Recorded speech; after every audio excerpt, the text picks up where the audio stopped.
The Audi A6 could be seen as a singular kind of sleeper. It sells in volumes that are 1/2 to 1/3 those of its German competition. The sedan doesn't command a conversation, much less the imagination, its history bereft of iconic brand identifiers. Think of the way the E28 BMW 5 Series turned the segment into something to be proud of, or those double headlamps from the W210 Mercedes-Benz E-Class, or that other E from 1986 simply known as Der Hammer. There is currently no A6 sedan in the US to draw halo attention to the clan. And it was the first in its segment to slip into a design lassitude such that you had to check the badge to make sure it wasn't a different Audi.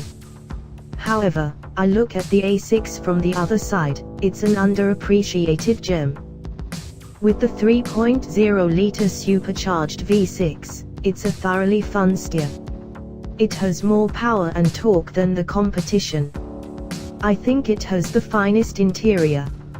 It's probably my favorite sedan in the segment, considering how many boxes it checks before you cross the bridge to things that begin with S, M, and AMG. But you have to get to know an Audi in order to comprehend what it possesses, and the product improvement rolled out for the 2016 A6 won't change that. I'll call these blind spot updates, because someone needs to point out where they are, and even then you've got to work to see them. Nevertheless, they are there, in places like the wider grille, new headlights and tail lights with revised LED DRL signatures, new bumpers, side sills, rockers, and trapezoidal tailpipe finishers. The interior and driver assistance systems get gussied up, too. The base A6 2.0T can be had with driver aids now. Audi Presense comes standard. The night vision assistant will identify animals, and the blind spot monitor works with lane keep assist to give you even more warning before changing lanes. There are 2 new colors and new inlays, like the layered walnut on the Tester I drove, which is an upper-tier luxury feature that's finally filtered downstream. The biggest interior rework comes via the MMI system, which gets the Videotegra 3 quad-core chip pushing graphics to a retractable, 8-inch touchscreen. The additional processing power allows for new features like expanded codec playback. You can now play uncompressed FLAC files straight through the stereo. The proprietary MMI cable is no more, replaced by 2 USB jacks. One for charging only and one for charging and hooking into the car.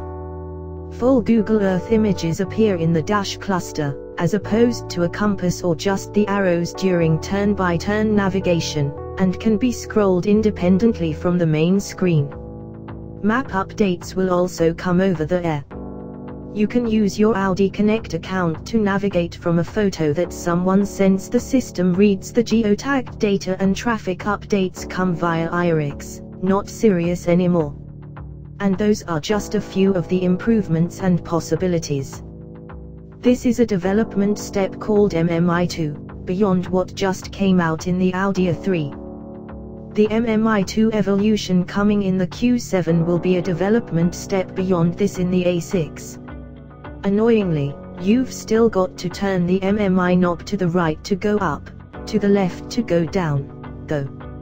More interesting is what's under the hood, with the installation of the 3rd generation 2.0-litre turbocharged 4-cylinder. This motor was extensively redesigned, with the exhaust manifold being placed inside the aluminum block, which then necessitated a complex thermal management system that ultimately aided engine efficiency and gas mileage. Even production processes were changed.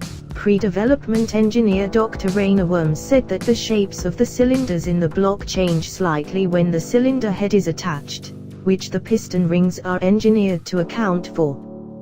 With this 3rd-gen engine, the cylinders are bored while the block is under the simulated stress of the cylinder head. When the actual head is attached later in production, you not only get the round bores you drilled, you get another tiny improvement in fuel economy.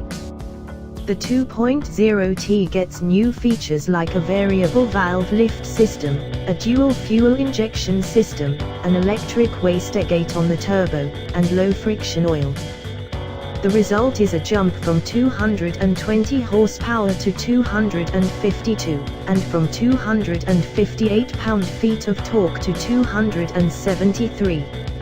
Efficiency improves from 20 miles per gallon city and 29 miles per gallon highway to 22 city and 32 highway with quattro all-wheel drive.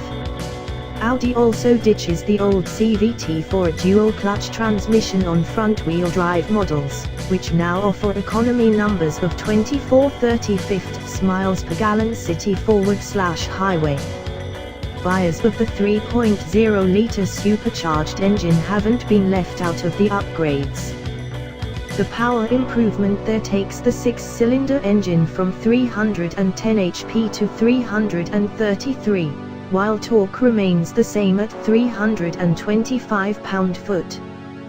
One of its new features is an electric clutch on the supercharger that disengages the forced induction when not needed. The upshot is better gas mileage, going from 18 city and 27 highway to 20 city and 30 highway. Audi will continue to offer the A6 with a 3.0-litre TDI engine, as well. The torque-happy V6 is still good for 240 HP and 428 pound-foot, achieving fuel economy numbers of 25 miles per gallon city and 38 miles per gallon highway. It's no slouch, too, hitting 60 miles per hour in the 4,277 pound TDI takes just 5.5 seconds. A day behind the wheel of the 2.0-litre A6 shows it is plenty of car. We Americans like all of our numbers to go up, including or perhaps especially displacement. But consider this. The 1986 Audi 5000 CS Turbo Quattro made 158 HP and 166 pound-foot from a 2.2-litre 5-cylinder engine. Got 20 miles per gallon on the highway when fitted with the 3-speed automatic, 24 miles per gallon with the 5-speed manual, was a lot slower than this 2.0T A6 even though it weighed 600 pounds less, and it was one of Car and Driver's 10 best cars that year. It also cost $28,000 new, at a time when a 3.2-litre Porsche 911 Carrera could be had for $32,000.